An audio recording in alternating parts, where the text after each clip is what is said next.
The Supreme Court on Monday heard arguments in a case related to allegations over voter deletions during a special intensive revision of electoral rules in West Bengal.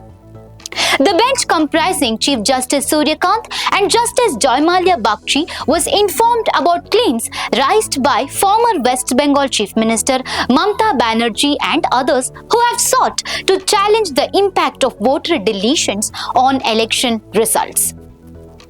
During the hearing, senior advocate and Trinamool Congress MP Kalyan Banerjee submitted that in as many as 31 assembly constituencies, the winning margins were lower than the number of names deleted during the SIR process. He referred to an earlier observation by Justice Joymalya Bagchi suggesting that the court could examine such grievances where the margin of victory is less than the number of deleted voters. He also cited an example stating that in one constituency, a candidate lost by 862 votes while 5,550 voter names were deleted during the revision exercise in that seat. However, the Election Commission of India, represented by senior advocate D.S. Naidu, opposed the submissions. The Commission argued that the appropriate legal remedy in such cases is an election petition.